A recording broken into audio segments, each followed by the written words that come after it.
I knew from a child I was uniquely different. As a teenager, amazingly talented. As a college student, I was set apart. And now, as a man, I strive daily to be a person of impact. No matter how hard I tried to fit in, I finally realized that I never will, and that's okay.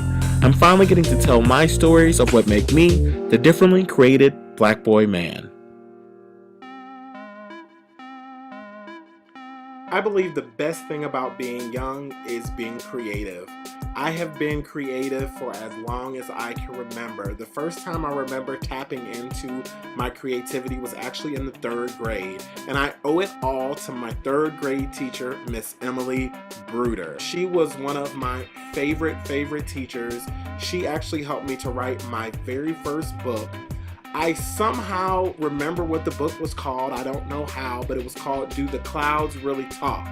It was like a conversation about if clouds really talked. I have no clue why I would write a book like that in the 3rd grade, but it opened my eyes to imagination and being creative and really made me who I have become now today. As time went on, I began to get involved with a lot more. Even when I came to Ohio, I still kept with the vein of just being creative and creating things. I used to invite friends over and we used to record television shows, radio shows. I had some crazy show called Topsy Turvy and some other crazy stuff that I used to put together, and even it carried over with me to school. So when we had breaks and different things like that, I used to gather a bunch of my friends together and I used to run a company. It was we were treating it like it was a real studio. It was called Half and Half. I still remember to this day, Half and Half Studios. I used to have my friends contribute to writing books and making radio shows to give to me, oh, we're gonna play this on the radio station. And I was legit running this like it was a real business. Deadline stuff had to be due by certain times, and then I'd be firing and hiring people because they didn't meet their deadlines, and we used to get in an argument. You can ask any one of the friends that I still talk to today. I actually did that in junior high, so Lord forgive me. I was trying to run it like I was a boss, so I guess you gotta do stuff that you want to do in life and act like you're doing it for real. So as time went on, I grew and I went to high school, and I got kind of out of that vein because I began to establish friendships. I joined the band. I still wanted to stay in the area of doing something with music or acting, so I joined Broadway Exit as I was getting older. So I didn't do as much with writing books and stuff, but I did, however, write 3 plays during my course of high school. My first one was called We've Been Left Behind. I had this infatuation, and I still love, I don't know why, but I love the book of Revelation in the Bible, and it talks about the end times and things that are coming. And my dad used to show me this movie, A Thief in the Night, and these rapture movies about the rapture and stuff, and it intrigued me, and I started to write a play about it. So I wrote an entire play that they actually allowed me to perform in the children's church that I was going to. And then I think we actually performed it in the main church also. I don't know why I was given all these liberties at that time, but I guess they really loved what I was doing and what the effort that I was putting forth, and I did that. And I also wrote a play called The Lamentations versus the Revelations. I wanted to make it like a Supremes versus the Temptations type thing, and I used actual Bible book names for the names of the 2 groups. It was 3 girls and 3 guys. And it was this battle back and forth, and then they figured out that working together would get them further if they worked together. And it was a really great concept, and I don't know what my mind was thinking at this time, but I was so creative, and I loved that part of it. Then the last play that I did was called No Turning Back. It was about my favorite, if anybody knows me, my favorite Christian group is Out of Eden. I still love them to this day. Lisa, Andre, and Joy, if you are listening to me today, I need a reunion. I need you guys to get back together. I need you to make music for me. I am your #1 fan. I even started an Out of Eden Facebook fan page for you guys. So I really want you guys to come back and do something, because the industry needs you. Trust me, I mean it. So I was so creative at the time, wrote this play. I never got to put that one on because I think I just started getting wrapped up in other stuff, and I didn't feel like commitment from, I was trying to get kids to be committed, and it's not they're adults, so they don't have their own transportation, all this other stuff. So it never saw its way through. And then I kind of got discouraged after that, and I never wrote another play again. So I think that at the time I was just trying to make my way through high school.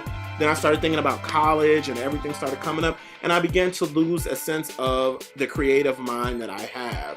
And that is probably the worst thing that could ever happen to a person like me, because once you lose that sense of being creative and creating things and just putting things to paper, you kind of lose a sense of yourself.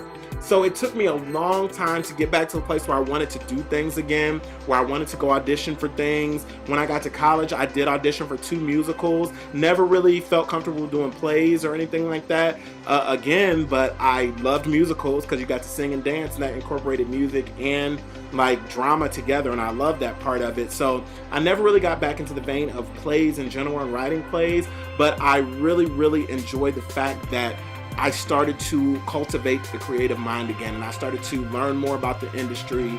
I started going to events that surrounded me with people from the industry, and now I just kind of want to jump back into what I am supposed to be doing. So this is a step for me, just even getting on here and beginning to express all of the things that I've always had inside of me. I don't think sometimes people understand why I put out stuff, or why I am creating things or editing things or putting things up.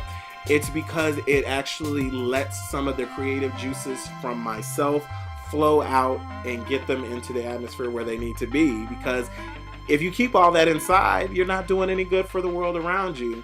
So I encourage all of you dreamers out there, all the people that are wanting to break into the industry, all the people that are wanting to do things that involve art and creating and being creative, keep that creative mind. Just like when you were a child and there were no worries or cares in the world, keep that same energy, because that is what actually brings you to the mindset of creating and being imaginative and thinking outside the box from how compact the real world is. And that's how I've always been, and that's how I'll always be.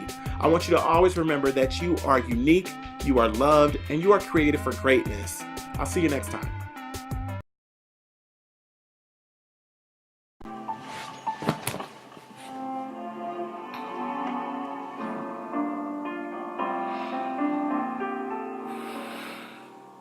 Come follow me, come follow me. That's why I had to say, come follow me, come follow me, come follow me. That's why I had to say, come follow me, come follow me now, right now, right now.